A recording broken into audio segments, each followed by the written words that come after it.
Hello, hi Artie. Hi, whoever happens to wander by. Oh, that's weird. It's not doing. Oh, there it goes. Okay. There's always a delay. So for me talking, and then it transmitting or whatever the fuck. There's always a delay. I'm reading before bed with you on my TV. I'm tired, so probably won't chat much. That's okay. No obligation to chat. Also, I'm sorry I haven't messaged you yet about my reading cloth that's on my to-do list for tomorrow. No rush on that. My shop is currently on vacation mode. Don't worry, nothing's going on. Nothing's going on with me. Um, okay, so I'm doing three of these. Let me get this down just a little bit lower. It's already upside down, so you guys can see upside right. I did one of these already. I'm finishing up the other two. So I've got three three tarot mats. These are like 21 inches long. Yeah, there's a okay. So Canada Post has put in a strike notice. I gotta get that stuff. Canada Post has put in a strike notice. Yeah, this is gorgeous. So this is what I ended up with. This is the crappy one. This is the one that didn't turn out the way I want. Okay, it's not crappy when you look at it. Nobody would ever notice, but because I'm like this far away from it, the purple band that's coming up this side narrows a little tiny bit up here. The other two don't. For some reason I had a slight narrowing. It didn't affect anything. And if you don't know it's there, you would never find it. I actually showed it to Lisa. I was like, so Lisa's getting this one. I said, hey, I had one that has a slight flaw in it, so you can have it. She couldn't, and Lisa's very detail oriented, very, very, very detailed, and she didn't spot it either. So I think it's okay. These are gorgeous, and they glow in the dark. All the moons glow in the dark, and I think the moths glow too. I forget, but anyway, I've got to finish these. These are on flannelette.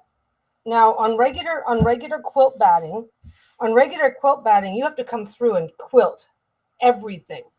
And I'm not doing that. I'm going to go once around here to pin the center down, and then I'm going to do the edges and call it done. Because flannelette does not have to be quilted. Most batting, you'll see it, or tanks.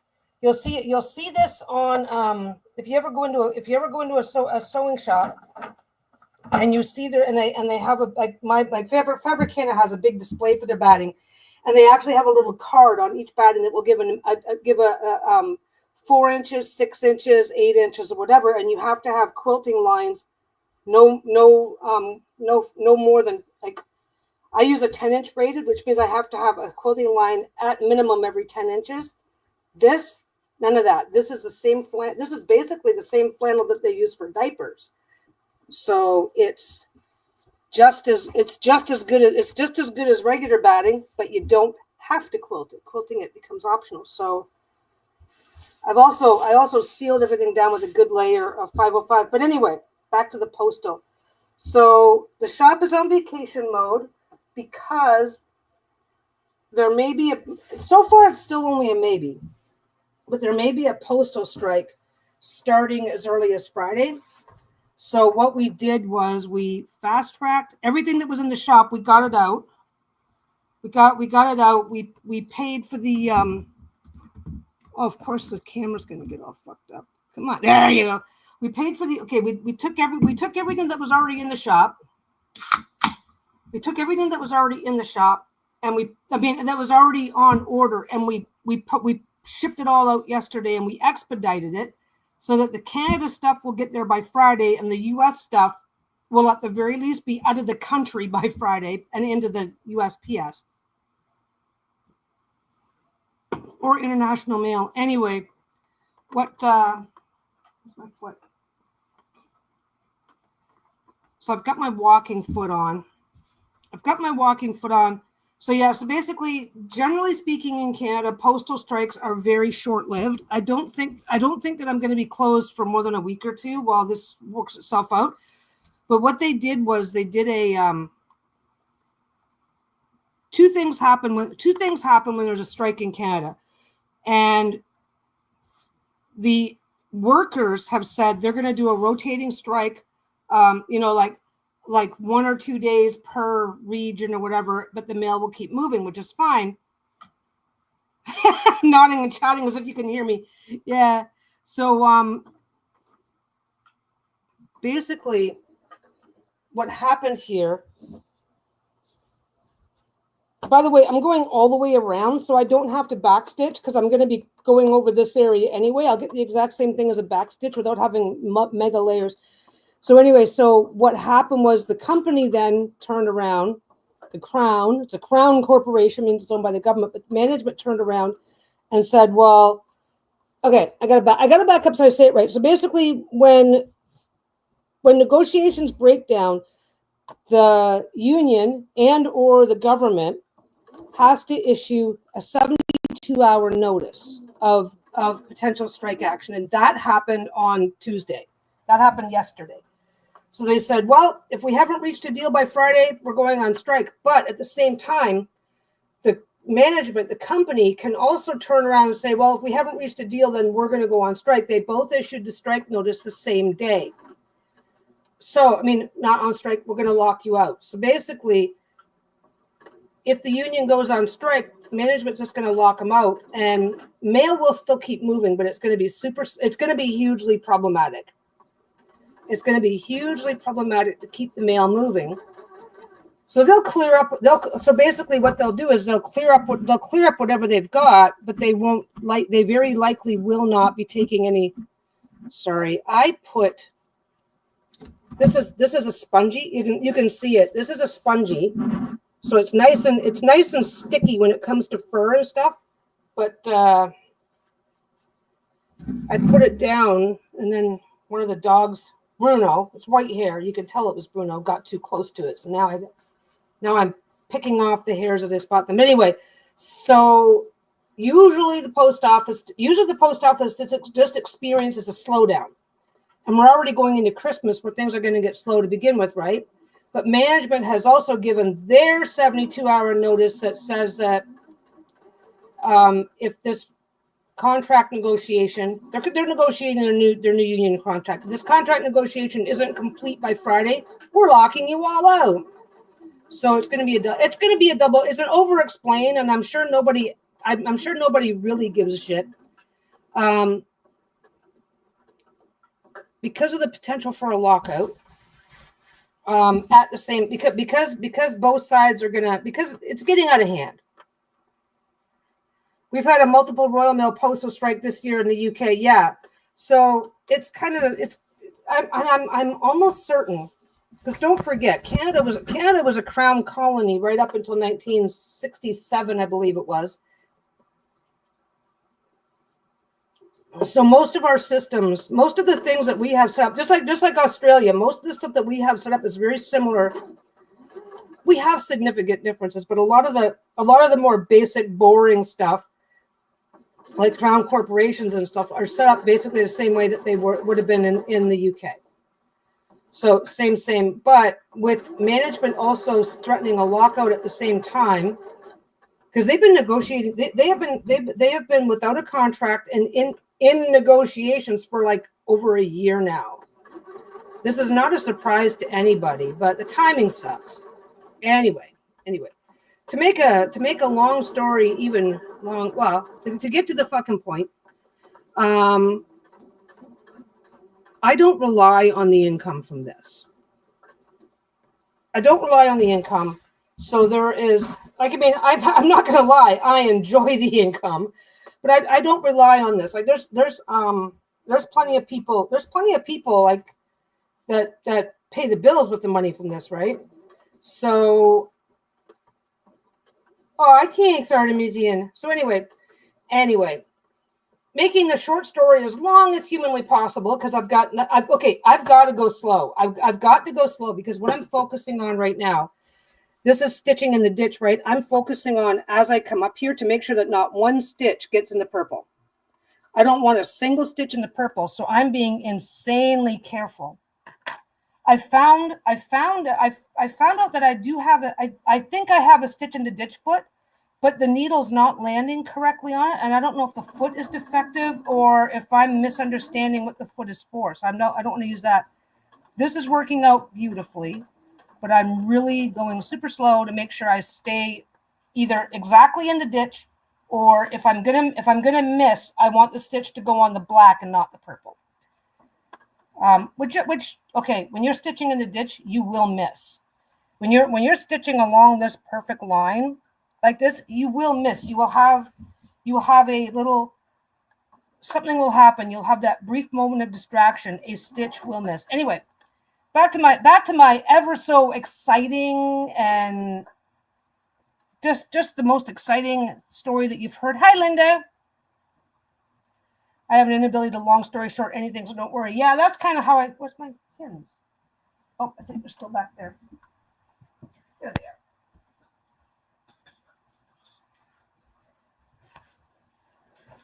I've got this one. I've got this one here, and then I've got a second one. There it is, back there waiting to go. That one's next. Anyway, yeah, if you're ever stitching in the ditch, now, if you're doing it for a competition or whatever, then you're going to want to be super, super careful. But yeah, I think I have a stitch in the ditch foot, but it's not lining up properly. The needle doesn't hit where it's supposed to. At least I don't think it does. I don't know. I'll have to play. I'm not going to test something for the first time on this. I mean, hey, Linda, your stuff is okay. I put everything, including your fabric and Tammy's fabric, in the mail. I put it in the mail yesterday.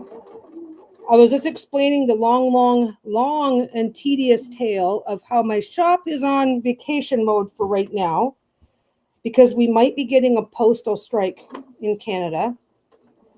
There's no point in putting new stuff in the, okay, basically the logic, my logic is, I don't rely on the income. I mean, I definitely contribute to the household, but we can go, for, oh yeah, no problem, Linda. I mean, you always appreciate a little extra income, but we're not reliant on it, and not being able to get stuff to customers on time can really fuck you up as an Etsy shop, and you can actually, you can end up with more problems than it solves by shipping things that aren't going to get out. So I'm like, I'm not taking that chance. I'm not relying on the income. I can afford to take a break. Of course, Lisa and I talked about this. So it's like, yeah, Lisa's like, oh yeah, no problem. Go ahead. Do what you need to do. So the shop is closed until the postal strike. The shop is closed until the postal situation is resolved. And this is just trivia. This is okay for somebody like, I know lots of people through my Facebook group for whom this is a major, huge fucking issue, right? But for anybody in my situation where it's just, don't forget, my original goal with this shop was to make $100 a month. So I can definitely afford to give up $100 a month and get until the postal strike is resolved. It's just not worth the drama. And at the end of the day, okay, Etsy knows that there's a strike coming. This is for anybody who's interested in Etsy, a little bit of a snapshot of how Etsy works. Etsy knows that there's a strike coming. That's not a problem. So is my cloth among the ones you've made, or are you waiting for me getting my arson gear and messaging you? Well, kind of both. I went ahead. Oh yeah, I showed you guys the one I just made.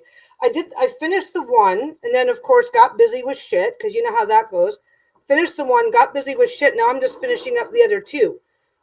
Lisa's probably taking this one because it's just got a slight narrowing. Like I said, nobody would notice it, but she's like, oh my God, they're gorgeous. And it's like, okay, I know she's taken one. So can I talk you into the least perfect one? So yeah, just, you can still send me a message at the shop. No problem there. But also no rush. It's probably going to be 2 or 3. It's probably going to be, unless they sign a contract immediately, it's probably going to be 2 or 3 weeks before I know for sure what's going on. Because a little quick snapshot on how Etsy works, right? Etsy's not going to hold you. Okay, if there's a mail issue, if there's an issue with the mail, Etsy's not going to hold you responsible if you have a few problems. And and this stuff here ships really cheap. This stuff here, I can afford to send it through Canada Post, but if I start using FedEx and all that other shit, if I were to throw this in an envelope and send it down to the States or to whatever, it's going to cost me about $12 to stick it in the mail. If I put this same piece of material in FedEx, it's going to cost me about $40 to $50, and that depends on where it's going, which is why I made the decision. Okay, I'm going in circles, but you guys are used to that. Okay, that's what that is. Black thread on black, so now I got to pay attention for a minute. I just trim my thread and I put my thumb right near where it's going to be. Anyway, so how Etsy works is they're not going to hold it against me if if a few packages experience an extreme delay because there's a postal strike. Etsy's already made some announcements of their own, but what they will hold against me, this is where people misunderstand how this shit works.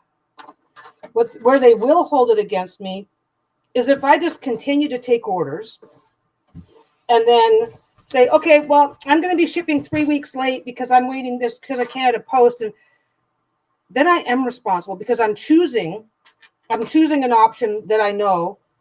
By the way, whenever you're using batting or anything like that, keep in mind that you will have to come through with a lint roller afterwards, because there's very little that you can do to keep the fluff of your batting from just kind of ending up all over the place. It's the cost of doing business, and a lint roller is not that big of a deal. You can get them at IKEA for like $1. But anyway, okay. So how Etsy handles this, it's like, okay, well, while everything's still up in the air and nobody's 100% sure what's going on, we're not going to hold it against you. But the minute they call a strike, it's your job. It's your job to know what's going on. So they call a strike,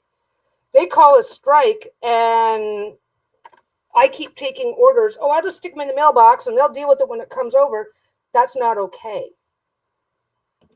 Etsy is very much not okay with that, because it's if my regular postal methods aren't working, it's my job to fix it. It's not the customer's job to suck it up.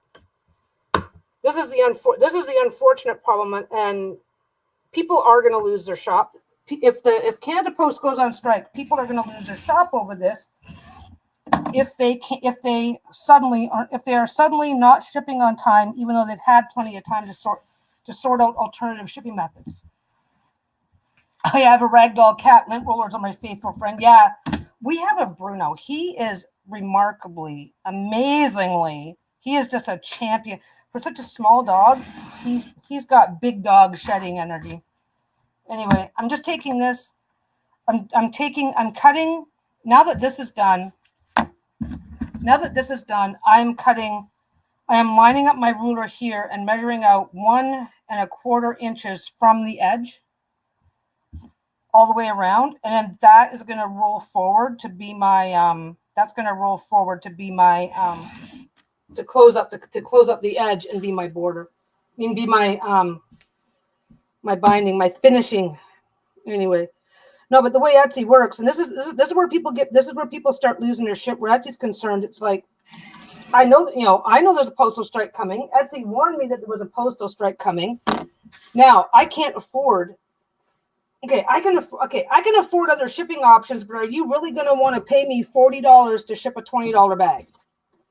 That's the problem. It's like, I don't need the money. I'm not going to take. I don't need the money. I'm not going to get my ass stuck in the middle of this, right? But if the postal strike happens, because I'm in an Etsy group, I'm in a bunch of groups. People are already saying, well, if the postal strike happens, it's not my fault if Canada Post goes on strike. So I'm just going to continue business as usual, and the mail will get there when the strike is over. Aw, thank you. I am really liking this. What I will say is that I've got 5 or 6 other. I've got all the other fabrics that all the other panels to incorporate too. So anyway, so what's going to end up happening next? Because they don't talk about what people should be doing. They talk about, oh my God, it's horrible that you were held responsible for your actions. There's already people saying that they're just going to go business as usual, which means they're going to continue flooding packages into the because don't forget, you just go to your local mailbox and drop things off, right? So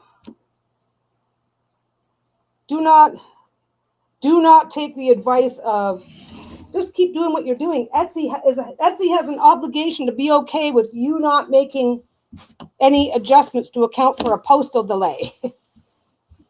So anyway, but the other thing is that what I'm also looking at is I just don't need the drama. I don't need the drama. I don't need the hassle. I can afford to wait. It's kind of the topic of the day, right? So that's fine. So what I've also done here is I've also used 505 to hold everything down to keep it nice and smooth. So I get to take out the pins first, then roll things up. Oh yeah, chatting about the fabrics, yeah. Well, once these two are done, I get the most consistent fold over if I fold it doesn't have to be exact center, but if I fold the center first, then go to the other end.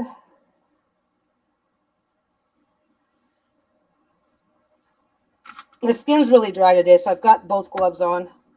Then go into the center.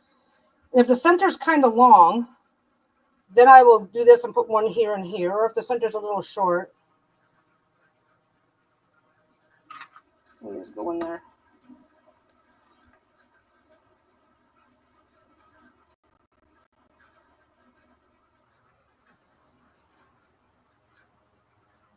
There you go. One at the end. One there. Yeah. Well, like I said, I'm not any other method because my package, okay, and there's 2 problems that I'm looking at. My packages are small and light. So Canada Post is actually everybody okay, when you're selling online, how am I going to ship becomes like the most important question, right? Actually, I'm going to put one there. But for me, shipping through Canada Post has always been my cheapest option. I might save $1 here or $1 there occasionally, depending on location, some of the time, but it's just honestly not worth the extra work. One of the other things that I also didn't want, because all my fabric, because everything I sell is made of fabric, the last thing I want is for a shipping issue. Okay, what's going on? Every now and again, let me just get this back up here. Every now and again, this is a particular type of walking foot that was made specifically for this machine. But every now and again, you want to get back in there and make sure that the back is still. There's a little piece in the back that can shift, and you just want to make sure it hasn't shifted. It just vibrates itself loose. But the other thing that I don't want is if I send a few packages through Canada Post, which everything I sent out yesterday, I either expedited it or it's going to the States, so it's going to be on the American side in a day or so. But it's all fabric. The last thing I want is for a plastic bag full of fabric. I already use plastic to keep things dry. Last thing I want is for this to be stored in a damp, musty warehouse where if the unfortunate problem with plastic is if any water does get in, it's not getting back out.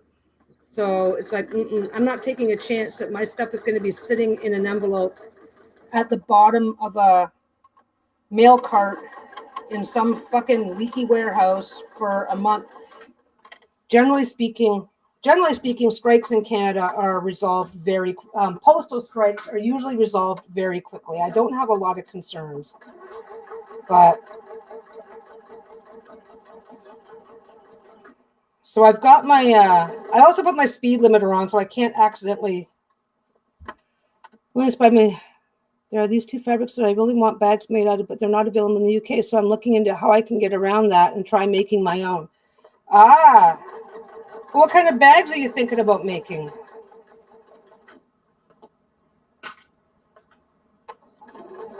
Drawstring bags are easy. Drawstring bags are easy, and there's tons of tutorials. Okay, mine is the only one like it, but there's tons of tutorials depending on what's. If you just look up drawstring bags, you can find tons of tutorials. You're not going to find mine in those tutorials, but that's okay, because I'm happy to walk you through while we're chatting, so that's fine. But there's tons of different designs. They're actually most of the designs are fairly simple to use.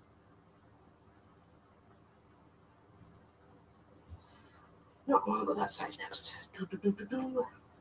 Personally, I find it easier to start with the previous done fold on the right hand side. But that's just me. It doesn't matter.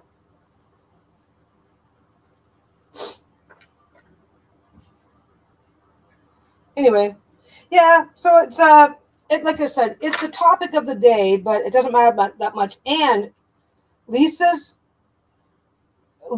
is doing her Etsy. Lisa's Etsy shop is almost set up and almost ready to go, and so she's just going to delay.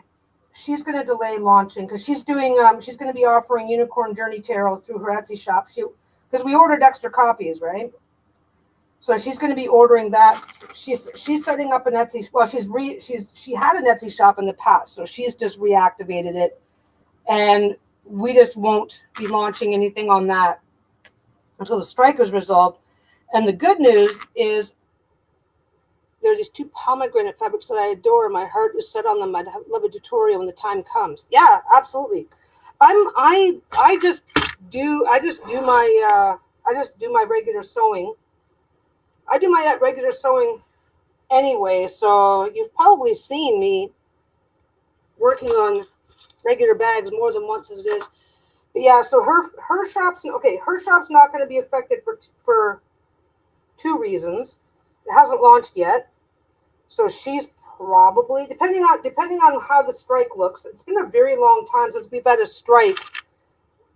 Postal strikes, they do back to work legislation. It's like, well, if you guys want to go on strike, then we're just going to put you into binding arbitration, and yeah, there's a whole process, right? But postal strikes here don't last that long historically, so we're not too concerned. I don't need to rock the boat, so I'm not going to. But Lisa is not affected at all because the decks will be shipping from a fulfillment center in the U.S. So the only people that will be affected, the only people who might be affected from her shop are going to be anybody who's in Canada trying to order a deck to have it sent from the States up into Canada. And unless there's a huge, well, basically what we'll just do is that if the strike is still happening, once she's ready to launch her shop, then we'll just FedEx or UPS or whatever until the strike's over, because there's not going to be that many Canadian orders. That won't impact us in any way that we're concerned about.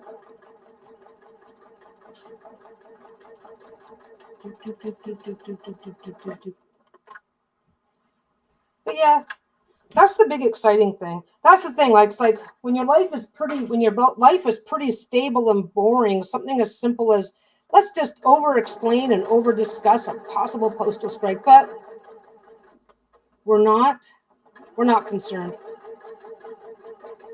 I'm still going to keep sewing. So whenever. Oh, just this past, I caught your comment. I didn't notice where you said just this past year. Yeah, well, that's the thing, right? So what they do here is if there's a postal strike and it looks like they're not, if there's a postal strike and it looks like people are starting to act in bad faith or whatever, then what they'll do is Parliament will get together and they'll put through a bill that demand that forces them to go. It's like, nope, we're going to do back to work legislation. We're ending the strike. And then what they do is they force both sides, and both sides, like right now they're in arbitration, but it's not binding.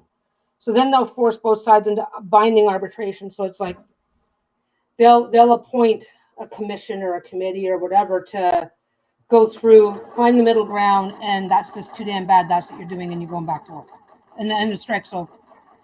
But we got some political shit happening here. So there's some concern over whether or not the government has to get support for this.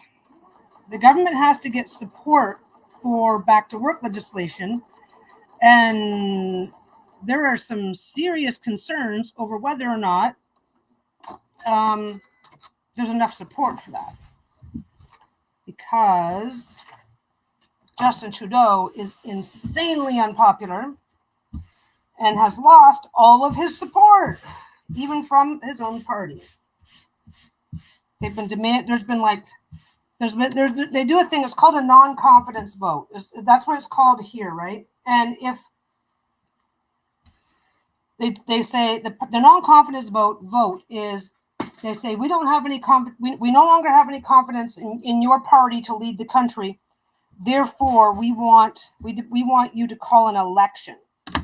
And Trudeau has barely survived a non-confident vote 3 times. I think it's 3 times. 3 times or twice. I can't remember. So, but this is all the mumbo jumbo. This is all the mumbo jumbo that happens in the background. And like I said, I'm not affected, so I do not need to be part of the problem. I don't need to be part of the problem. I'm not affected in a way that I'm concerned about, because I can afford to. I don't know why I did that end first. I should have done the middle first. Now I have to redo the end, I think. Nope, it's fine. But hello, Marion. Congratulations. Marion's deck funded a couple days ago. That must have felt really good.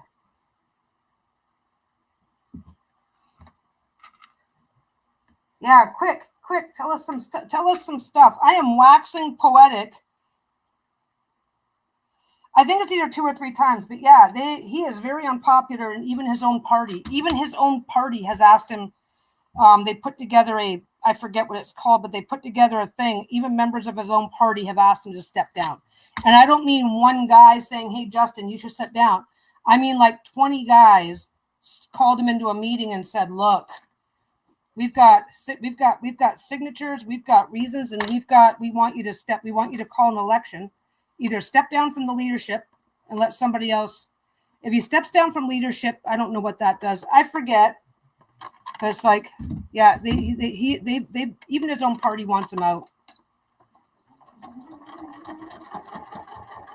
But the Liberals are now a minority government in Canada, which means that they don't get anything done now unless they can convince another party to support them.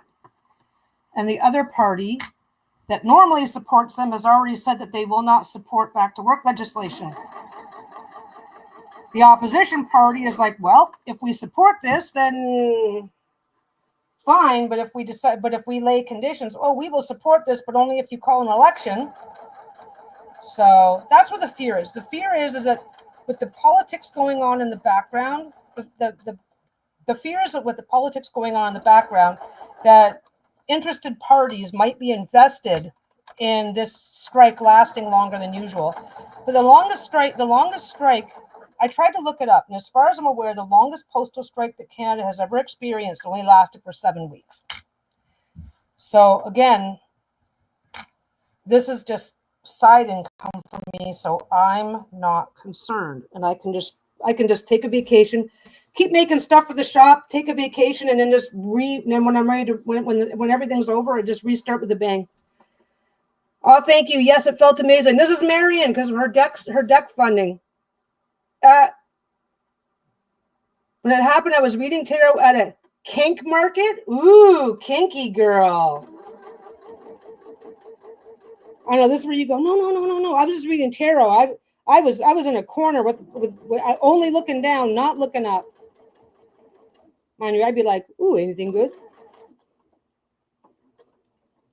Yes, Marion created the Grief Journey Oracle. And it just, when did it fund? Today's Wednesday. Was it Monday or Tuesday? It wasn't yesterday. Was Monday? Was it Monday or Sunday that it funded? Lisa was so happy.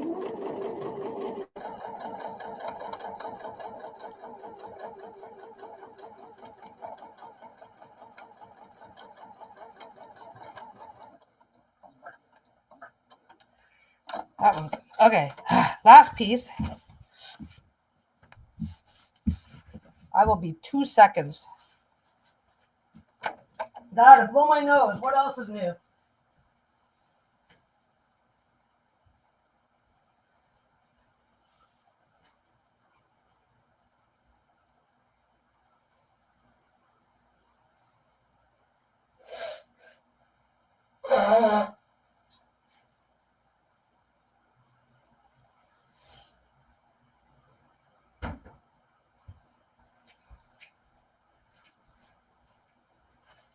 There we go. Sunday. Oh, nice. Nice. Yeah, it's Lisa was showing me, and it was like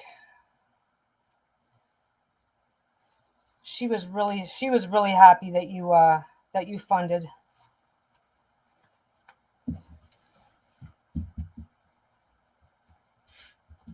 I don't know if you saw this yet. That's what I made. I've done one. This is the second one. Yeah, I find the perfect fabric for the shop. But no, this strike. It's going to be a pin. Well, and by the way, the other thing that there were no live demonstrations at the market. That's too bad. That's too bad. The other thing. Oh yeah, the other thing about this postal strike is Sassy Dragons. Marion's deck won't be affected either.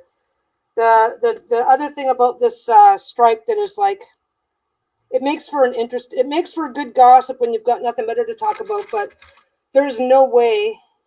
Thank you. There is no way that this strike is going to last, because like the Sassy Dragons isn't going to be shipping until like. We're projecting shipping for April, hoping for better, but there's no postal strike in Canada has ever lasted that long.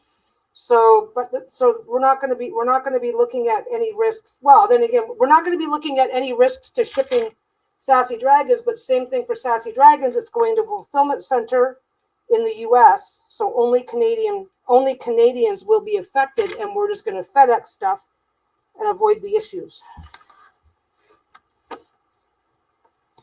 Yeah, that's an awesome deck.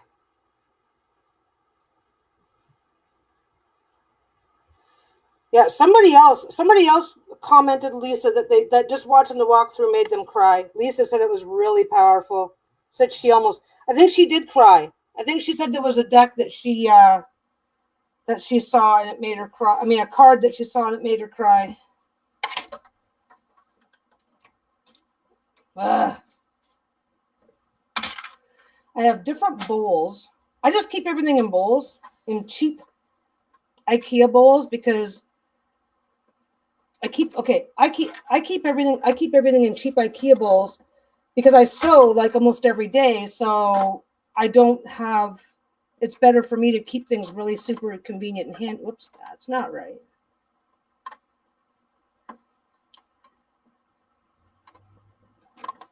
There we go. Back up.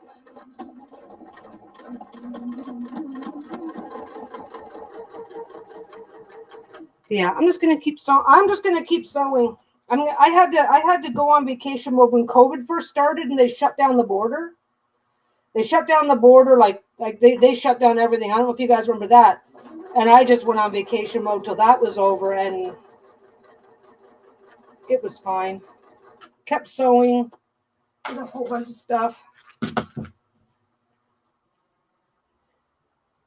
Are you playing? Is this like?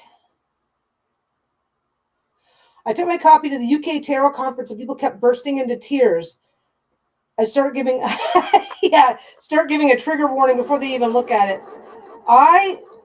No doubt. Lisa showed me some of the cards and I'm like, that is some powerful shit. It's like you put magic in every card.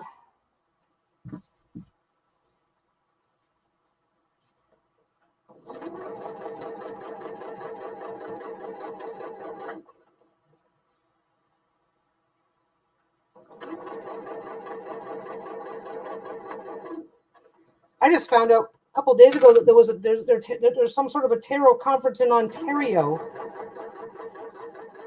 Yeah, what is the UK Tarot Conference? Is that what it's called? I mean, just the airfare alone puts the UK Tarot Conference out of range for us. But tell us more. Tell us about this conference. Yeah, watching a walkthrough versus feeling a walkthrough.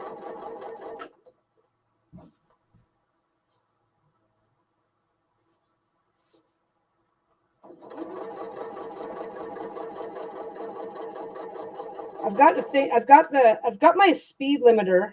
I've got my speed set down nice and low so I can't accidentally go too fast. Now I'm getting frustrated because I can't go fast.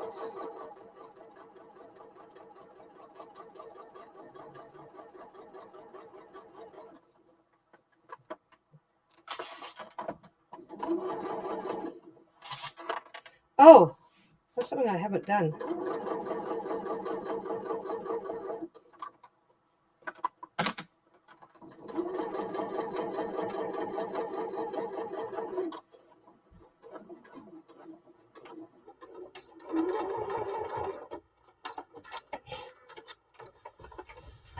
There we go. No, not a very good thing in the camera there, but all done. Number 2 done, and these glow in the dark.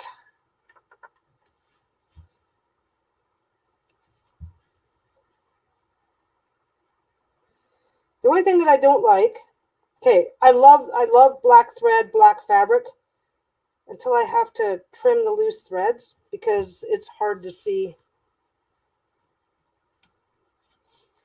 Oh yeah, the emotional release. I think that's what that deck is going to be for. The deck of emotional releases.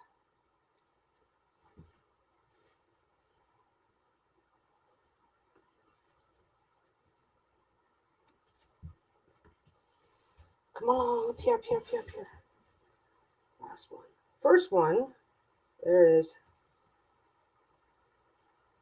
I usually have to hold it up like this so I can like look past and see where the black loops up.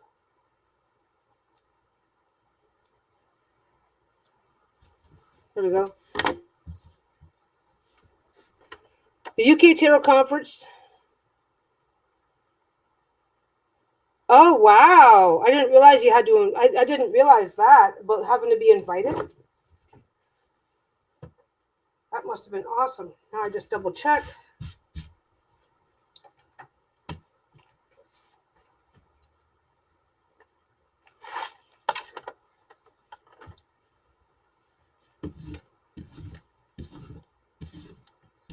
I don't usually bother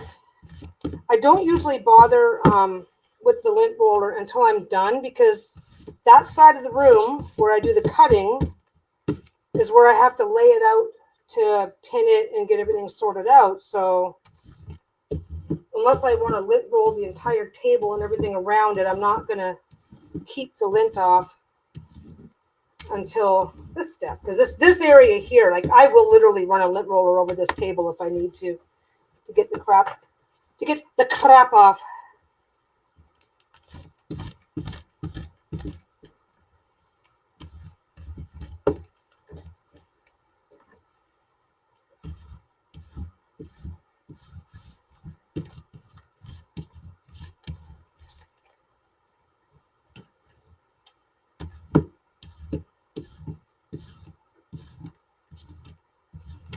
There.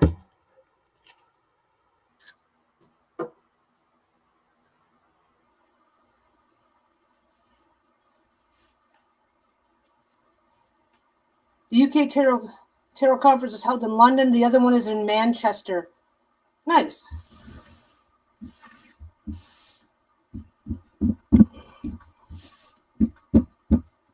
There. La la la, la la la. I never get it in the right spot, so that's always good. Lisa's getting this one.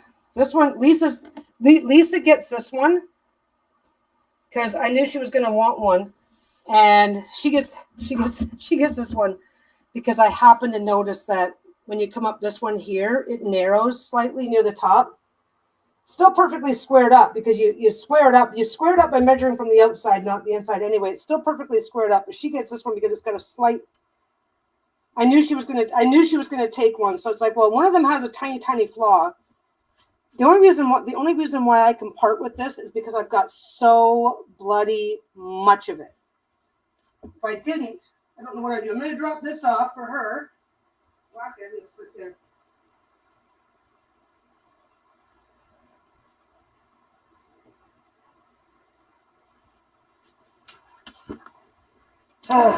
Third one. Once this is done, then I can move on to whatever's next.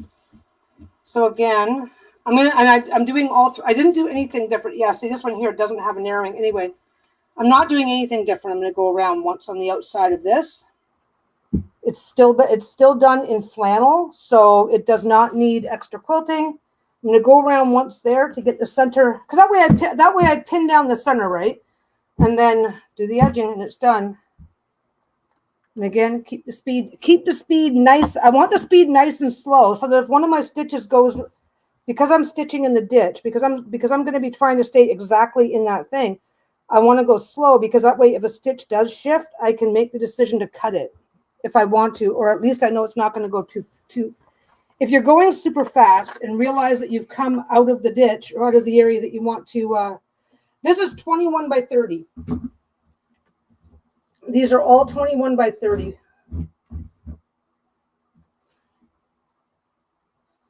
Let's see.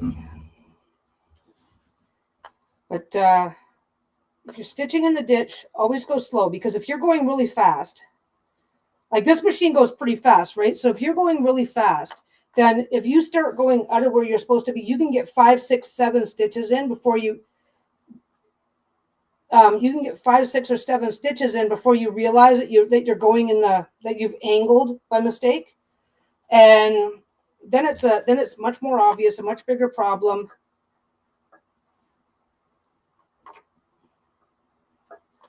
And I've already, because this is the third one, I know exactly how to line the foot up to make sure my first stitch is going to hit where I want it. But if you're not sure, then when you do your first stitch, do it. Get over here and turn from the wheel so that you can come down and just watch the needle go in, because you can actually do minuscule adjustments if you need to.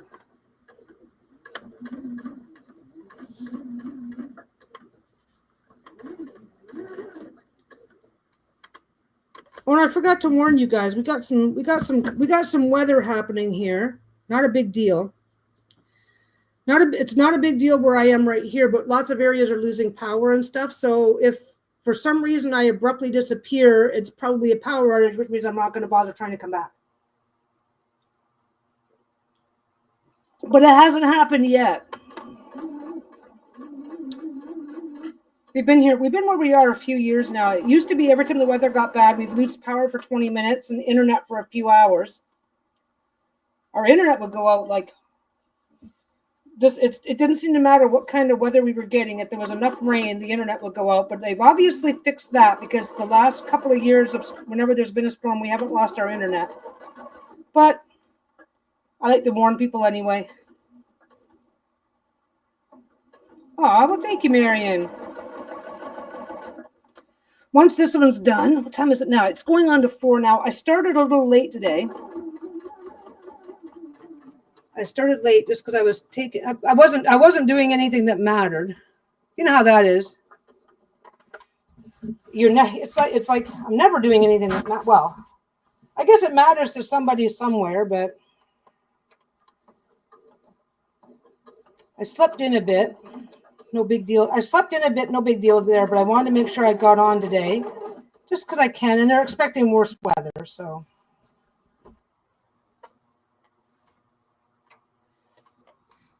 Oh, don't worry about the thing, Artemisian. With the when a chat is quiet the way this one is, everybody will. It's a lot easier to see messages and stuff. It's when a chat is moving really, really fast that it starts getting really helpful.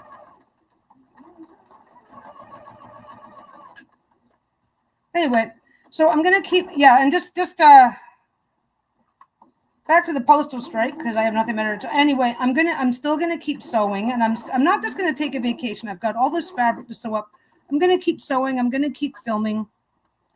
I'm gonna keep doing what I'm doing. I'm just gonna be making a bigger pile and then putting it all in the shop once we're sure that this isn't going to turn into something. And that's the biggest thing. Under normal circumstances, I don't think I'd be concerned, and I'm not concerned now.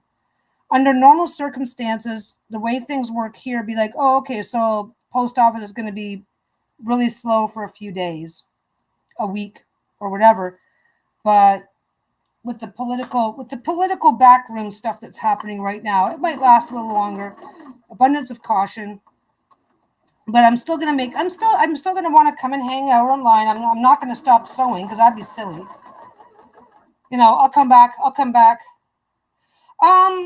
I could, but the thing is that the mail is still moving right now. They've only issued the strike notice. For all we know, they're going to come to a deal tonight and the strike isn't even going to happen. But they've been negotiating for a year. So there's likely going to be some kind of a strike. So what's going to happen is the mail that's already in the system will keep moving. New mail going into the system, we're not sure what's happening yet because the management has said they're going to, the employees are going, we're going on strike, and management has said, don't worry about it, we're locking you all out. If that happens, then the mail won't move. I do have alternatives, UPS, FedEx. I have alternatives, but for what I send, it's hideously expensive. Because UPS is like for parcels and stuff, for boxes. None of my stuff really, unless somebody is being a massive overachiever with a huge order, I'm not saving any. I would have to charge like $20 to send a $20 bag. Like it would be that bad. So it's like, nah. And now don't forget, well, you don't know, but I'll tell you so that you won't forget. Anyway, this is just, we don't rely on this money. We're not relying on it. So there's no point in making it, there's no point in worrying about it one way or the other. Postal strikes don't usually last long here.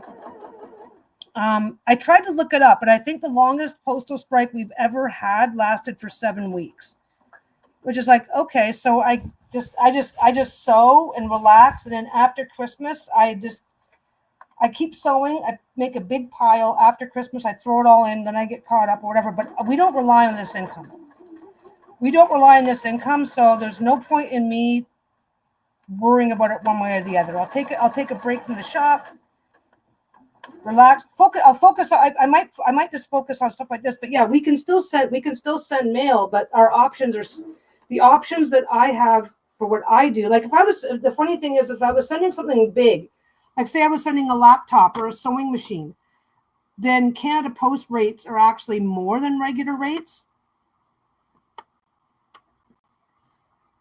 If Lisa has a Hello Kitty unicorn Funko Pop, I don't even know what that is. I have no idea what that even is.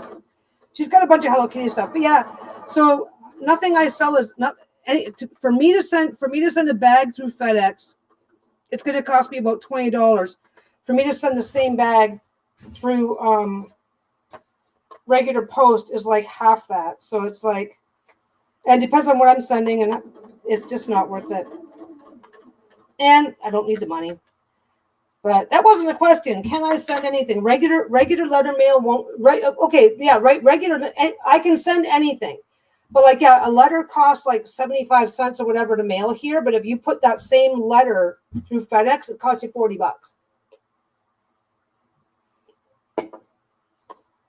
That's the punchline. If I was selling big, heavy things, if I was selling something that was big and heavy, I wouldn't be using Canada Post to begin with, because they're just Canada. Once your packages get above a certain size, Canada Post gets to be the most expensive option. But if you're under a certain size, Canada Post is the cheapest option. I just saw it and thought of her, but thought I'd check and see if she already has it. Yeah, I have no idea. Okay. There it is. Okay. One problem with stitching in the ditch is that when you come around,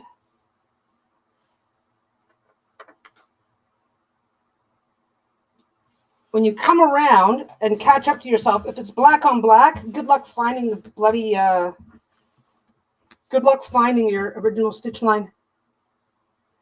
Yeah, so what is a Hello Kitty unicorn Funko Pop? I don't even know what that is. Yeah, let's change the subject. I've been like babbling on about the postal stuff. But yeah, I feel bad. There's a lot of people I feel bad for in my Etsy group and plus stuff like that, because they rely on the income, and again are sending stuff out that is just too expensive to send by other methods. So they are not happy. Well, we'll see what happens. So now I gotta look it up. Now you got me curious. Can I? Hello Kitty Unicorn Funko Pop. You guys are gonna hear that thumpity thump.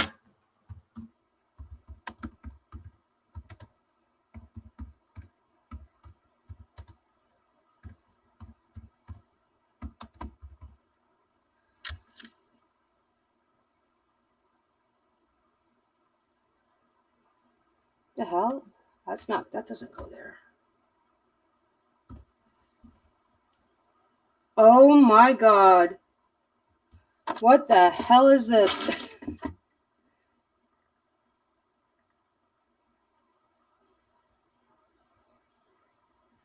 What is this? Is there only, okay, oh, there's different kinds.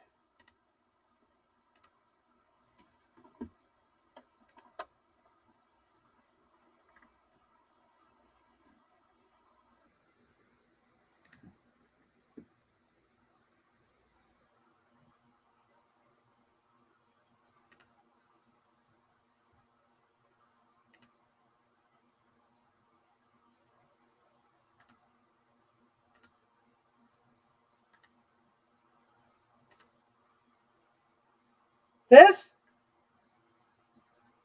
Is this what you're talking? Oh, here. You can't do a link until I do something here. Just a second. Where is it? I meant to do this when I spotted it earlier. You have to have, come on, where is everything? Switch account, Peggy Sews. Why am I on that account? I have no idea.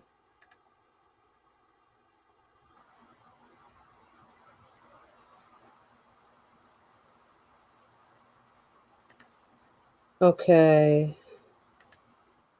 That's it there. Oh, just a second. Echo, echo, echo. Why do I want to do that?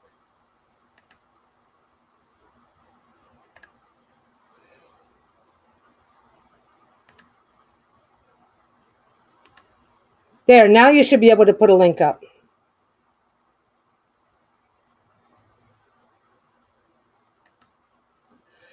I don't think she has it.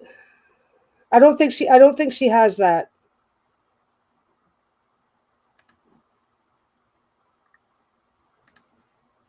Now what am I doing? Is it just, you people are crazy. Look at that.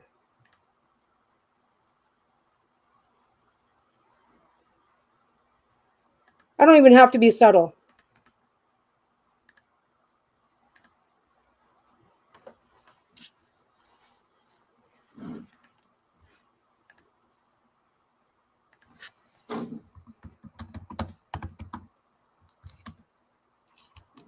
Come on.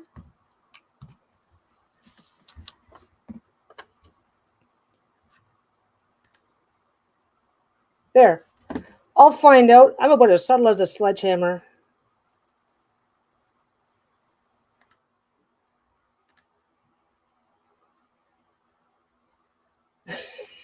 There we go. Yeah, let me just start doing my regular stuff. I am so bad at actually like paying attention to what I'm doing. Yeah, subtle and me in the same sentence. Hey, not gonna happen. Not gonna happen. Gloves on. I reached for this. I'm like, okay, I'm gonna go cut these edges out. And I felt my hand slide, and it's like gloves on, gloves on, gloves on. Yeah. So what's everybody else up to? I just like, hey, hi. I shut down my shop for a while. It's just on what's called vacation mode. I can still get messages and respond to messages and do whatever. I got a little note up. Distract. Why are you sorry? My God, there's nothing to be sorry about. If I wanted to stay hyper focused on what I was doing, if I wasn't up for a distraction, if I was not up for a distraction, it would not be in my best interest to come on live while I'm sewing. I don't mind the distractions at all. It kind of keeps me sane. I'm one of those people that having a little chit chat and whatever in my world actually helps me do better. You know, like when you're okay, like I'm trying to go slow, right? I'm trying to go really slow and take my time and do you know how mind-numbingly dull that is if you don't have something to keep your brain semi-active while you're doing that? Okay, that's what it's like for me. Other people like the meditative. Okay, sometimes I get into like the meditative quality. Sometimes you get into the meditative zone of just like, yep, I'm just going to do the thing, I'm just going to whatever. But if you are not in that mood, then yeah, it's like having a chat at the water cooler. Exactly. And sometimes who's getting, and sometimes the people that are sitting the closest to the water cooler are the most productive because that little tiny bit of intellectual bandwidth distraction actually makes the tedious part or the repetitive part of their job easier. There we go. That's going to go over there. Oh, I don't know where it went. I think it went in the thing. Yeah, I'm on my own every day, all day. Well, because like, okay, like I have Lisa. Oh, I did forget the last. I did 2.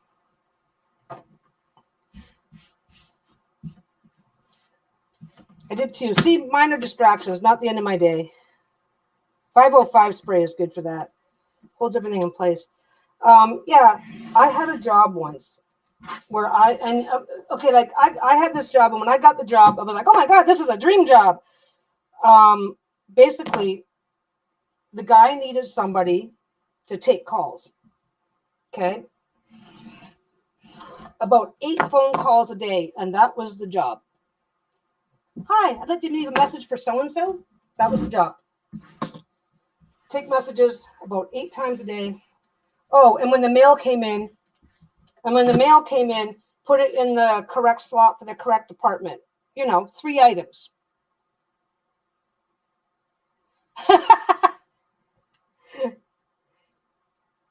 If you put somebody on if you put a live stream on double speed and it actually goes to double speed, then it means you're a little bit behind. It will only do that if you're a little bit behind on the playback. So your worst case scenario is just let it catch up with itself. But I had the dream job. Okay, I go in, play on the computer all day, take about 8 phone calls, make sure the mail, and I didn't even have to hand the mail to anybody. I just put the mail in its correct slot. The person who the mail was for would come in, grab their mail. Hey, baby, how you doing? Hi, how you doing? And then they'd leave again. Right? I could go entire days where I was the only person that I saw in the office, and I could go entire days where there were no phone calls at all. And I will tell you the number of mistakes I made on that job. 8 phone calls a day, I'd screw up 2 of them because when you reach a certain level of boredom, when you reach a certain level of boredom, I don't know why I'm taking these off. Usually I take my gloves off. Usually I take my gloves off when I'm doing the folding work because I've got a really fine sense of touch, but my fingers are so dry today that it's not working. So there is literally a thing that happens. If you're bored, if you become bored past a certain point, then it becomes difficult to focus on even the things you should be focusing on, which is a really weird state of being.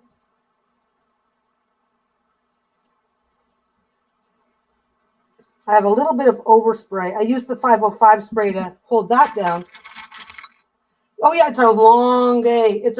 I was bringing in my laptop. This was years ago. I would bring my laptop to work, loaded with movies, to watch a movie during the day. Boss comes in, oh, what movie are you watching? Like, he was under no delusions, right? And even that, I quit the job after a year because that level of boredom, it's just mind-numbing. And yeah, I didn't lose a job because of making mistakes, because I think everybody got it. It's like, I am just so bored that even when there is something to do, I can't focus and I fuck it up. And they're like, oh yeah, because I was not the first person that had done that job, right?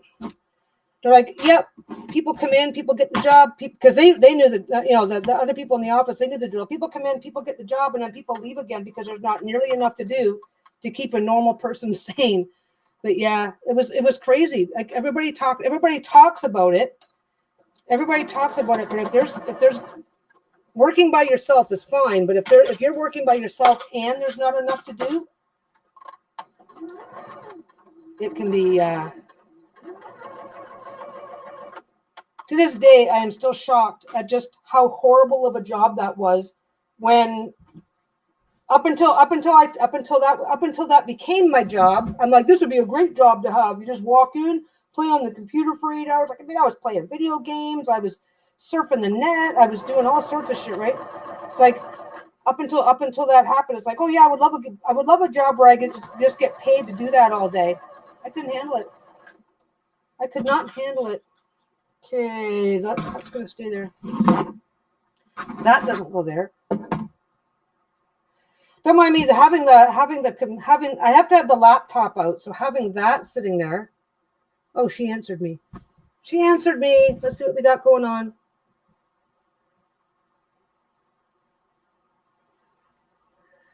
That's a Funko Pop. Hello Kitty in a unicorn outfit. WTFFFFF. It's so damn cute. I'm pretty sure she hasn't seen one before.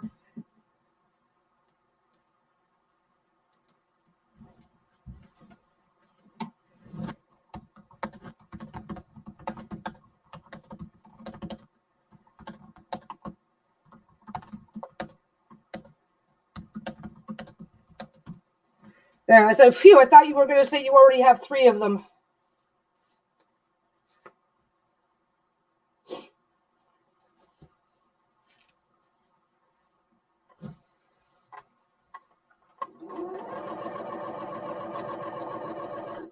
Well, she doesn't know. I know what to get her for Christmas. Throw it in the wrong. Okay, it doesn't matter which thing I throw it into, but still.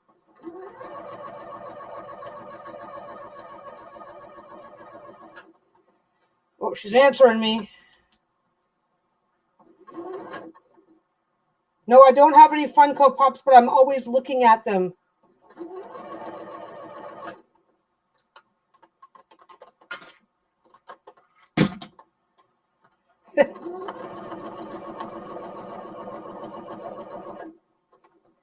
There you go. No, she does not have them, but she would desperately wants them.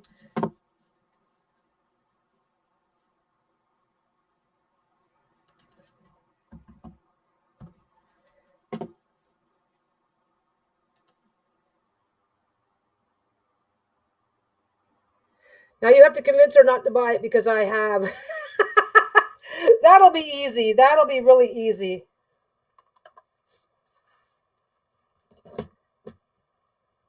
I'm looking lovely today. Yeah. Okay. I'm going to ignore her for. Well, she's not going to buy herself. She's not going to buy herself one now, so that's good.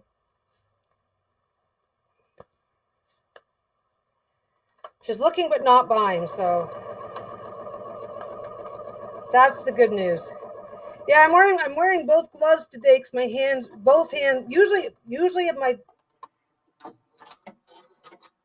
with the dry skin that I get, as long as I have one glove, it offsets it. But every now and again, both hands are really dry, and then it's like, okay, both gloves have to be on. And I'm doing I'm finishing this. I'm finishing this, and it's a padded.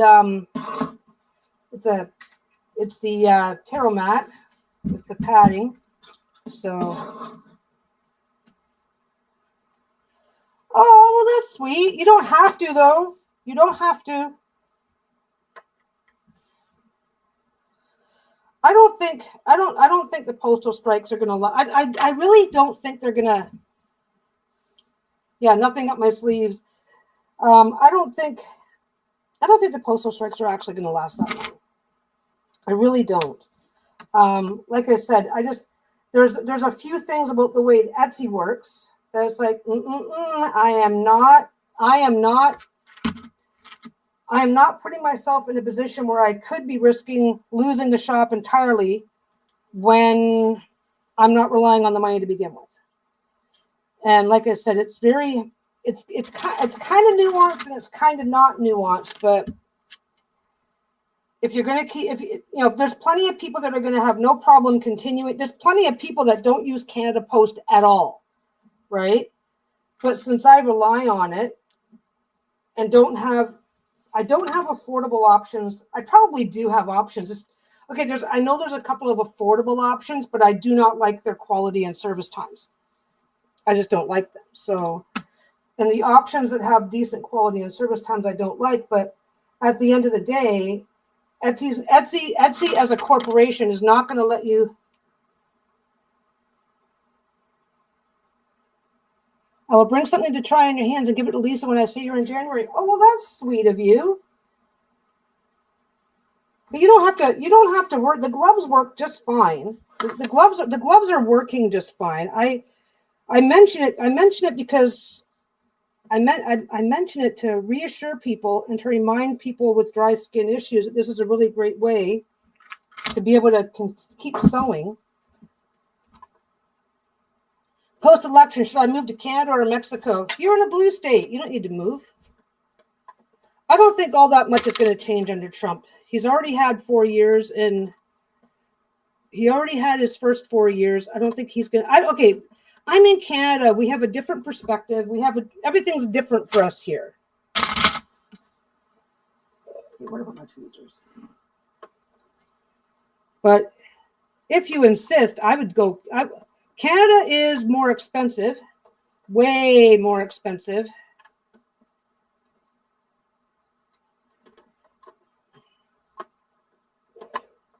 Okay, there they are.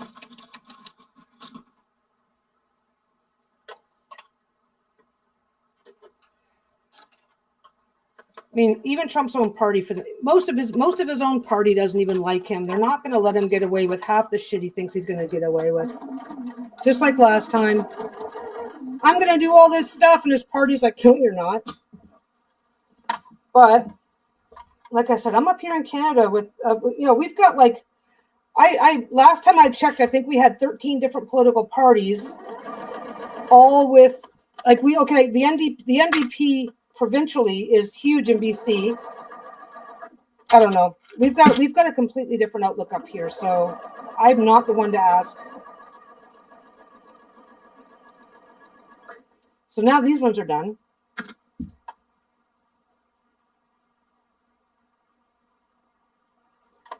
I don't know anything about that guy. I know nothing about it.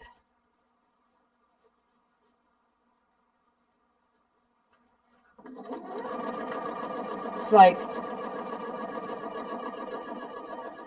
the U.S. and Canada runs on an innocent until proven guilty. So the unfortunate reality is, without a guilty verdict, then legally there's nothing that can be done to hold it against him. But no, I get that people are upset. I get that people are upset, and I get that it's a thing. But I don't think. But then again, like, I don't know.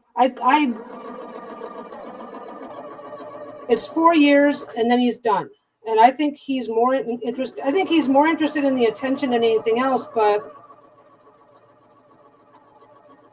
Trump is looking at. Here's something I said to somebody else. Trump is worried about the next 4 years, right? And that is one thing. But he has to have the support of his party, and his party is looking at the next 40 years. Oops!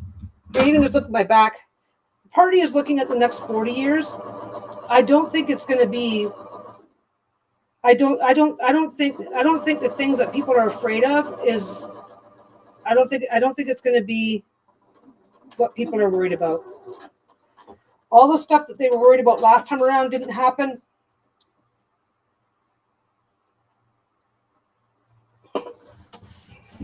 So I don't know. I don't know, but yeah. Oh, just a second. Nose blowing time again.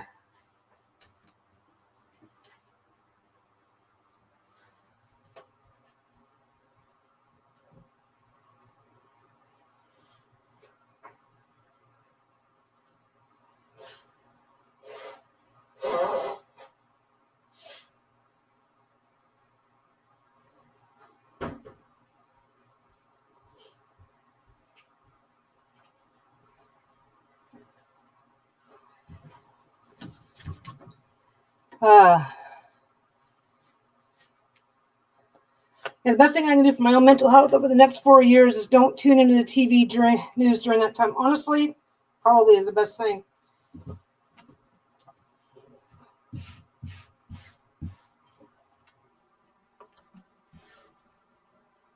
Okay.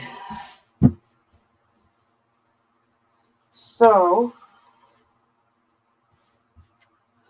yeah, I'm always on about the gloves because so many people don't even know, because they're just this is just a regular cheap cotton glove with rubberized tips in the fingers.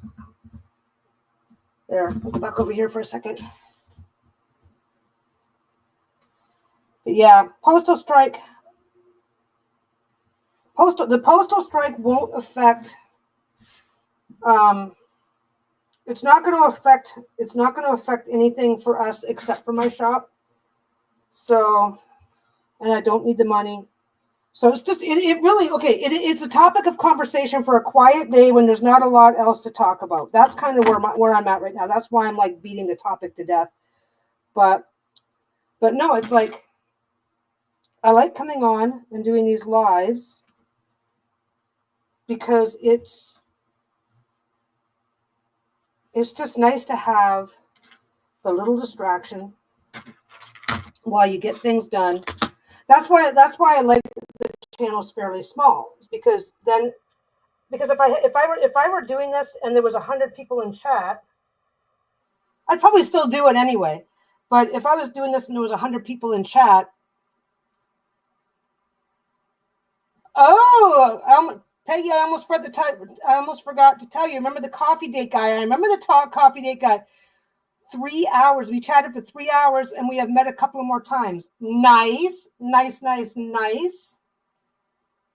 You go get you some. But yeah, I like coming on and doing this. I like that the chats are fairly quiet because then I look up when I've got time. I can just dead stop once in a while, still get my stuff done, and I can keep up. So I like that the chats stay relatively quiet. That's always nice. But okay, what's going on? I will say one thing. If you're sewing black on black, like I am, don't be afraid. If you're sewing black on black, sometimes if you get a flashlight, I'm back over here again. So if you're sewing black on black, it can be really hard. It can be hard to see. So if you think, I'm not sure that stitched properly, if you get a flashlight and just angle it slowly up and down, then you'll be able to spot your stitch. So if you're working with black on black and and you're finding it's difficult to see, don't be afraid to get a flashlight. Usually I keep my phone handy, but it's over somewhere else, and I was able to get a good angle in the stitch. I was just looking for a stitch that you guys didn't notice because the camera was pointed back behind me again. But yeah, like, okay, you're like, oh, did that go in the right spot? And you're doing this, and this is causing a shadow, so you can't tell. Just get your flashlight in there.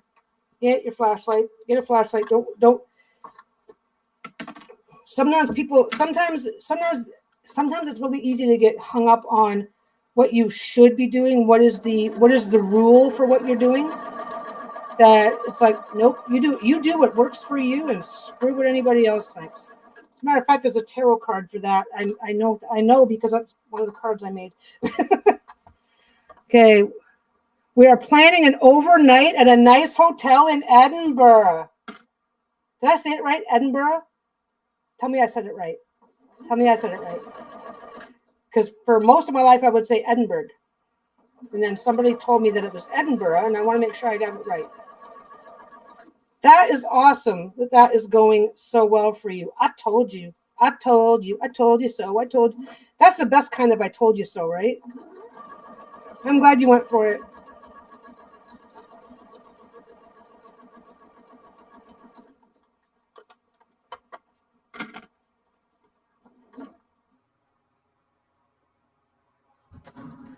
For 20 years, I formed a print of the Vancouver skyline on my wall. I always wanted to go there. I don't know why. I just felt drawn there for some reason. You know what? I did too.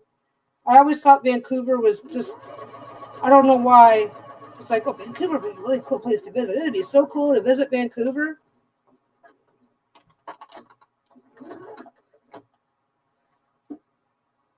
We met one more stretch goal. We've got, what was that stretch goal? Oh, we're going to put together a PDF of spreads because we're not doing a book. So this will be the next best thing. And we'll be working on that. We'll be working on that over. We're probably going to wait until the campaign's done because we'll work on that over Christmas and then release the link. We'll release the link for the PDF once the deck itself is done.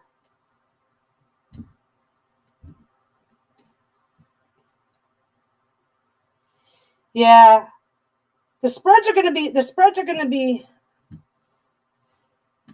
I'm not sure what kind of spreads we're going to do. I'm not sure. I'm probably going to defer. There's a few people that have had suggestions, so we're going to look at this. We're going to look at the suggestions, and see what resonates. I've got a few ideas. Lisa's got a few ideas, and because it's going to be a downloadable PDF, so it's not limiting. I don't know if limiting is the right word. Marianne just created a deck of her own, so she knows what I mean. When you're putting together all of this stuff, trying to figure out costs versus benefits to the people that are supporting you. It's not limited. An online PDF is not as limiting as an actual book that you have to think about the printing budget and stuff like that. So I don't know how big this is going to end up being. I'm not sure how big it's going to end up being, and I'm not sure. I would love to do it. The PDF. This is one of the things I said to Lisa. I would love to do something like this, and then like build it up over time. But I don't know if that'll make sense. Depends on how much work it ends up being to create it and maintain it as it is. Okay, what time is it? Oh, my timing is almost perfect. This is the very last one. So I only got the 2 done. I probably would have been a little faster. But okay, I probably would have been a little faster getting this done if I wasn't chatting today. But I know, my thing is that after, just a second. This is the downside of these gloves, is that every now and again you get a little wad of thread or something caught. You have to be a little, if you're going to use gloves, you got to be a little bit more diligent about making sure that, that a little bit of thread, a little bit of like that. See that little piece of thread? A little bit of that stuck to your glove is no big deal, but you got to be careful that you don't get one of those bigger pieces stuck to your glove, because that piece, you get everything set up and ready to go, and then suddenly you're sewing it into your stuff. If you have any suggestions, Marion, I am all ears. I am all ears for that. I'll let Lisa know, though, that to reach out. I'm not sure what we're doing. I'm not sure. The deck itself is pretty lighthearted. Well, actually, it's not. Like, I mean, some of the messages, it's kind of funny. A lot of the messaging on the cards was a lot more empowering, saying something and then seeing it in writing, right? A lot of stuff that made it into the cards, like, you know, jump in the puddles. Like, I forget which card that is because I'm dumb. I'm dumb and can't remember my own deck, but like a lot of the cards are a lot more empowering than we realized that they would be when we, you know, seeing it combined on a card just kind of brings the point home, right? One last. Oh, for Marion, yeah, the Artemisian one last gush, Marion. I really appreciate the thoughtfulness and intention put into your keywords in the cards. Very smart. And yeah, Lisa was really excited by that too. I'm just gonna say Lisa this and Lisa that. I love Oracle decks, and I wish I could be the kind of supporter that. Okay, I totally 1000% support Marion's deck and what she did with the deck, but at the same time, I also don't resonate very well with Oracle, so I end up never using Oracle, so I don't understand Oracle the same way. But yeah, Lisa was super gushing over that deck, and so I'm just going to repeat that. Hey Moira, how you doing? I am just finishing up the third one of these. I did 3. Lisa's getting 1. 2 are going into the shop when the shop reopens. I decided to go on vacation mode until the postal strike issue is resolved.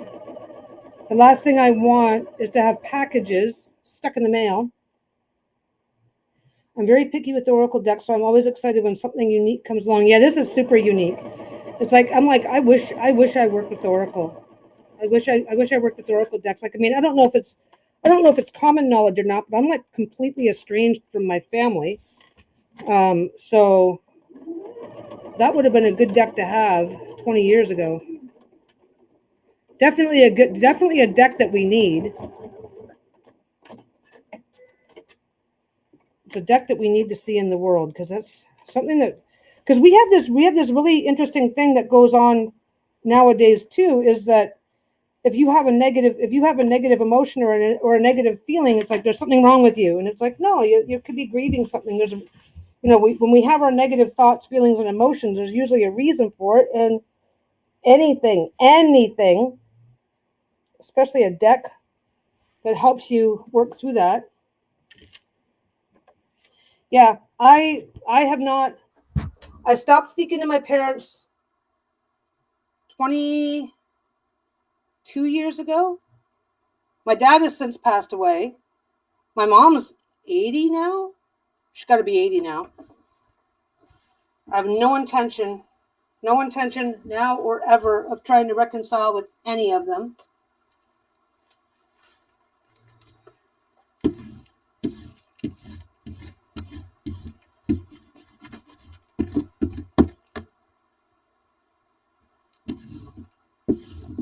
Just getting sure. This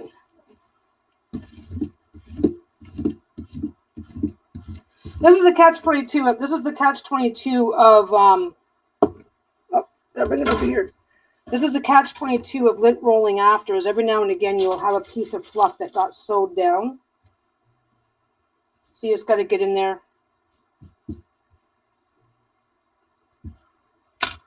Just take your time. I'm also essentially without family. It seems to be a really common theme in, I don't want to say, well, yeah, in tarot. There are certain themes that you find in certain communities, because I don't want to call it self-help, but when you dive into tarot and things like that, one of the primary goals of tarot and things like that, and I don't think anybody can say that I'm wrong, is self-improvement, self-help, focusing on being a better person. And a lot of times, not everybody every time, but a lot of times the things that motivate you into that are family conflicts. Yeah, gay folks make their own alternative families. Yeah. Oh yeah. If my dad had had his choice, the minute I came out, he was just done with me. But the thing is that the thing that happened with my family had nothing to do with me being gay. It had to do with my brother-in-law threatening to assault my child on Christmas Day. That was fun. And my family basically going, oh, well, if you weren't such a shitty mom. And it's like, are you fucking kidding me? Like, my family defended him doing it. And the only reason why he did it is because he was trying to take a nap and the kids were being loud, which they weren't. Everybody was taking a break at the time. He was just in a mood. He'd been in a mood all day.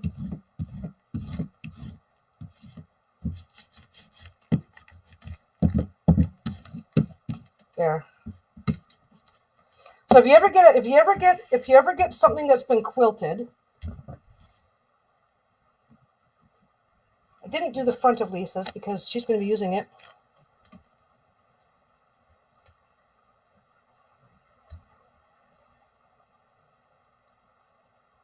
Yeah, that's one of the reasons I called the card that represents parents as caretakers, because not everyone has a relationship with biological parents.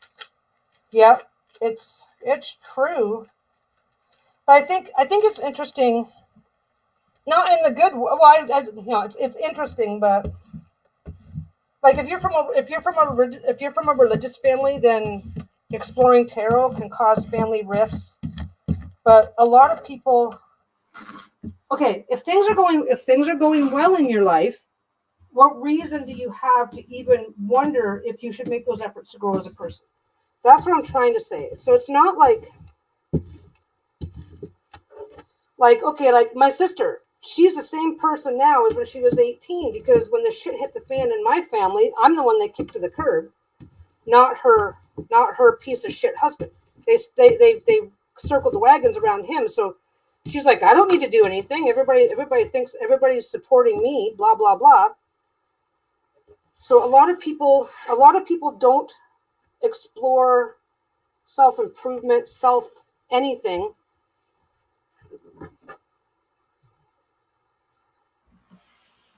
Oh, that's awful. I don't usually talk about this, so thank you for sharing. I know it sounds dramatic, but it's true. If I hadn't left, they would have ended me. They tried. Yeah. Family can be some of the worst people. Now, this is the part that okay. I am probably gonna have to hang these up. It's okay to fold these things, right? But after a while, well, I'll just have to make sure I iron them before I ship them out, because if they're folded for a few days while they're on their way to your house, it's not a big deal. Just mist them lightly for water, and mist them ever so lightly, and any creases from shipping will come right out. But if I store them for too long, they need to be ironed. Anyway, that's done. I'm done. No, that was 22 years ago now. The kids are adults now, so it's got a completely different impact. Now it's just like trivia. This is what I'm working on next. It's kind of funny when you just a second.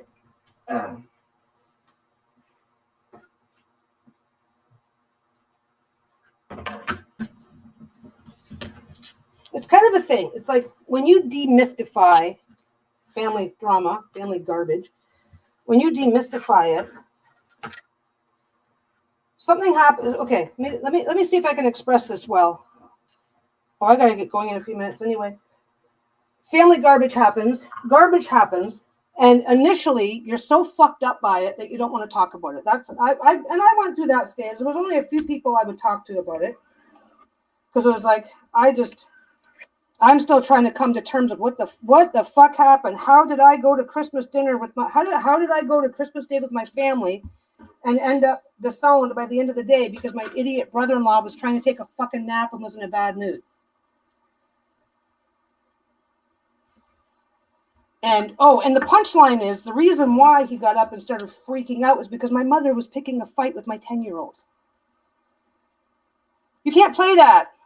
Oh, okay, Grandma. What? So so how come we can't play that? Because I want to figure out what we can play. Well, you can't play that. I understand, Grandma, but why can't we play it?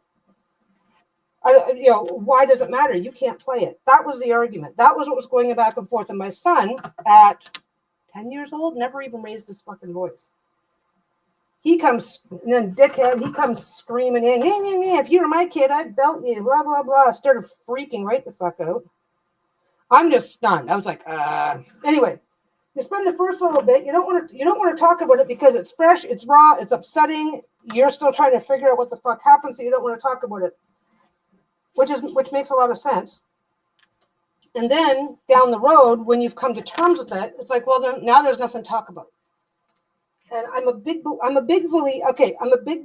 in there's this space, there's this liminal space where once the emotions are settled, being able to once the emotions are settled and you're in a stronger place, then it's like being able to talk about it helps. It pays it forward and helps the next guy. It pays it forward and helps the next guy recognize, yeah, this wasn't okay. And then if something happens in their world, they can recognize, oh, that's not okay. Because I've seen and heard from a lot of people who get treated like shit and don't understand. I don't want to say don't understand, but they don't recognize when, where, and how they deserve better because they never had. Has my mother seen her grandkids? For the first 2 years afterwards, I could have sharpened a pencil. Just a second.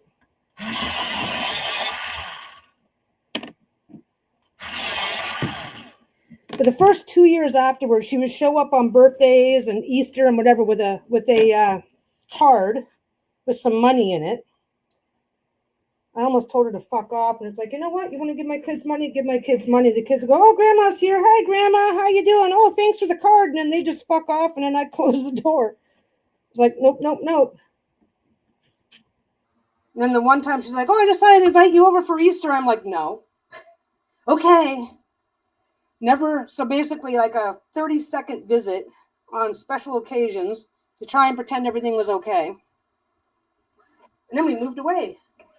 Got new numbers, got new address. Just didn't tell. But yeah, my mother is not the kind of person that was going to put an actual effort into any of this. So, and it was better all the way around because she was the reason the whole thing happened. No, my mother. Okay, there's a whole big story about my mother. What time is it? It's 4:38. There's not necessarily a lot of story. Okay, I'll get to the punchline. I've mentioned several times that the guy who raised me wasn't my dad. I didn't find that out. I'm not adopted. There's a really good chance that the guy who raised me had no fucking idea he wasn't my dad. My mother was 6 months pregnant with me when she got married to my dad. And they bickered nonstop. It was pretty obvious. It was pretty obvious. I don't know what their relationship was like when I was little, but I am just marking my broadcloth so that I can get these ready for small bags. That's what I'm doing now. Come on, don't do that now. Anyway, my mom has always been a malicious gossip. And very likely, there was always a suspicion that she only married my dad because she was pregnant. That was already a suspicion, okay?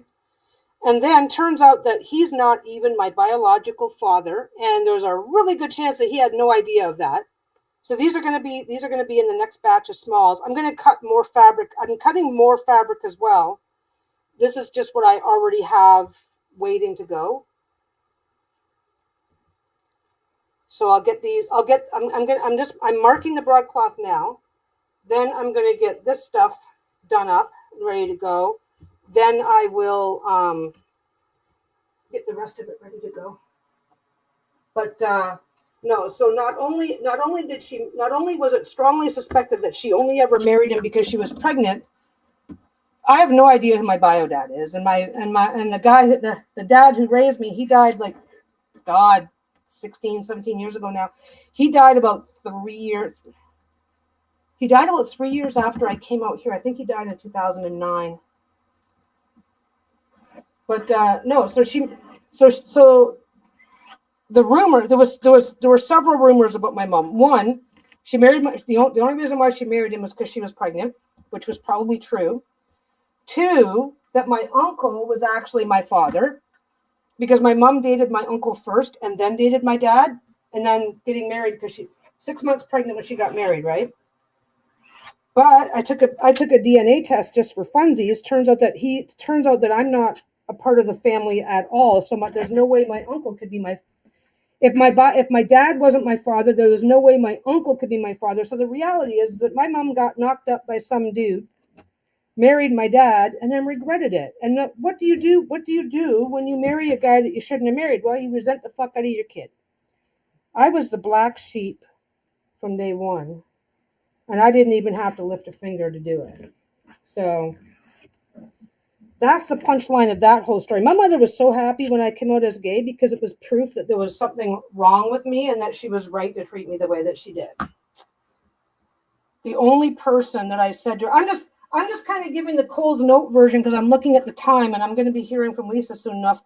But the only person I asked her not to tell was the first phone call she made. So that kind of tells you a bit of a snapshot of who my mother was. The only reason why she wasn't worse than what she was is because she was also insanely fucking lazy. My mother was so lazy. She would just lay on the couch reading Harlequin romance books all day. Like that was like those books were her fucking world. So she was a malicious gossip. So she always had something a little backstabby and shitty to say, but she was just too lazy to get really, really vicious about it. So, but anyway, back to the thing I was trying to say though, is that a lot of people, and for a little while, me included, because it's really easy for me to talk about this right now as just, I can talk about this with the same emotion as I was talking about the postal strike, right? Yeah, her exercise was trying to pay. But don't forget, Marion, I am like, for starters, I didn't know what to call it, but I recognized the resentment really early, really young. So a lot of stuff, I dealt with a lot of stuff decades ago, right? Which was a blessing in disguise. But what I find, and this is just personal to me, right? But like when you reach the point that you can talk about stuff like this without emotion, like I said, for me, this has about the same degree of emotion as talking about the postal strike. Sure, it's an interesting topic, but it doesn't hurt. Not anymore, right? And being able to do that can be very empowering to people still going through it, to recognize that they're not alone and to help them get out of it. Which is why sometimes I'm a little too quick to go, oh yeah, my mother was a piece of shit. It's like, but no, it can be really hard. It can be really hard for people because I don't want to give it oxygen. I don't want to give it oxygen as some sort of a pity party. I want to give somebody else oxygen to go, hey, you can get through this, right? Yes, I can. Yeah, it's like I can speak about it with indifference. Yeah, Artemisian says, I also talk about it that way. I do that with all my trauma, but mine is more of a survival as I'm still in recovery. Right. And I'm on the other side of it. I'm on the other side of it saying, okay, what you and I went through, like mine was just this low-key resentment that impacted everything about the way I was treated. Oh, I should have put that in. Some of these fabrics are One Direction fabrics. I've only got one in there right now. If a fabric only has one direction, then what I do is I cut it and then sew the two ends together so that both sides are going to be upright. So I mark my center. So that I can put the center line where I've sewn the two pieces together so I can line them up properly. And I'm going to have a bunch. I'm going to have a bunch of them because I'm taking the way that I had to cut the fabric for those. The way that I had to cut the fabric for those left me with these as leftovers. These are my leftovers, right? But they're One Direction. So what I'm going to do is I'll cut them here, and then I will flip that and sew it here so that both sides point up, and then I'll put it on there. But anyway, so anyway, yeah, like being able to, like Artemisia went through what Artemisia went through. I keep saying she, and if I'm wrong, I'm sorry. I'm really bad for just. I'm bad for saying it. I'm bad for making assumptions, but that's just a problem of mine. I think that's a generation thing. But anyway, no, I think that being able to talk about something. I think being able to talk about something in a dispassionate way is helpful to other people that are going through it so that they can see. It's like, okay, well, Artemisian is still in recovery. Well, once you get out the other end, this is what you have to look forward to. And okay, you guys probably know my back deck. It's not your fault, but it is your problem, right? And it really sucks when that's the problem that you have to deal with. Sean. Oh, okay. Thank you. I'm bad for names. I'm turning 60 this year. They, them is so brand new to me. And it gets really clunky for me, especially when it just gets clunky for me. Yeah, I didn't make that one up. I just adopted it as my own because I forget where I saw it. I don't remember where I do not remember where I originally saw that Peggyism, but it's like, oh, that is my new mantra. That is my new mantra. That is just the way the world works. But I don't know. Yeah, it's like if she survived it, I can survive it. Yes, it's helpful to share. And the thing is that the stuff that I try to share, like I don't need to share every single incident from my childhood. I don't. And now don't forget, if your healing and journey means that sharing specifics from your childhood, from your young adulthood, whatever is what heals you, that's fine. I'm just on the other side of it going, yeah, they're out of my life. They're out of my life for a reason. And at the end of the day,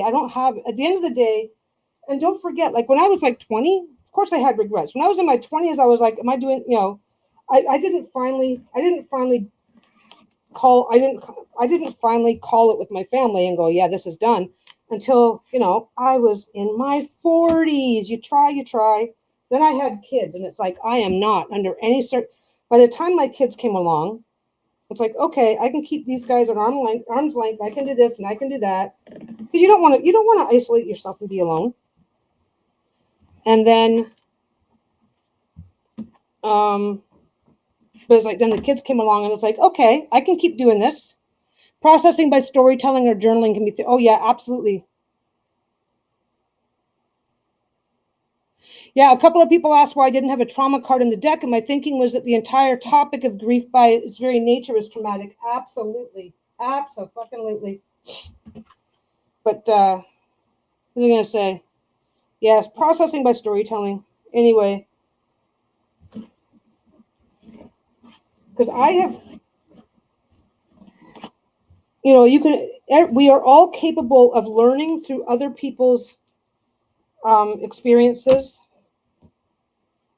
and stories, and I think that's really important, because I think the biggest thing that makes this stuff feel so fucking impossible is feeling alone. But And like I said, I did make I made concessions. I'm like, okay, well, I want to have a family. I don't want to be alone, right? And then it's like, but if they ever fuck with my kids, we're done. They fuck with my kids, and when I said, okay, Pete went too far. This is not okay. My family went, are you kidding me? Pete was just fine. Pete did nothing wrong. And it's like, okay. Well, if you guys don't have anything to apologize, then we're done. And we were done. That was the end of it. At no point has anybody, even my mom, showing up with cards, trying to pretend like everything was okay for 5 seconds, 3 times a year. At no point did anybody ever say, yeah, we've thought about it. Pete was wrong. At no point, Pete certainly never apologized. Pete certainly never. He never. It's like, you know what? You guys can have each other. So here I am. I'm having a much better life, so that's fine. I have to though. I just finished this.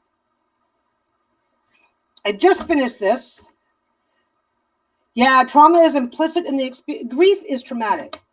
Grief is a trauma. Grief is always a trauma. There's always trauma in grief. And trauma is in the eye of the beholder as well. Like, it's kind of funny. I don't really see this. As far as my kids are concerned, it was trauma. They had grandparents, cousins, aunts, and uncles, and then suddenly they didn't.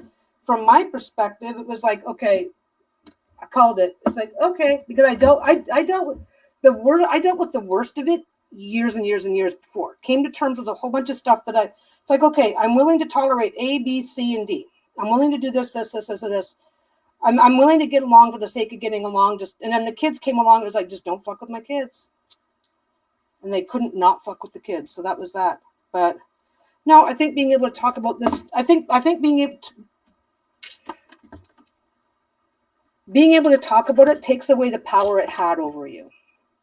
Yeah, there's a tipping point.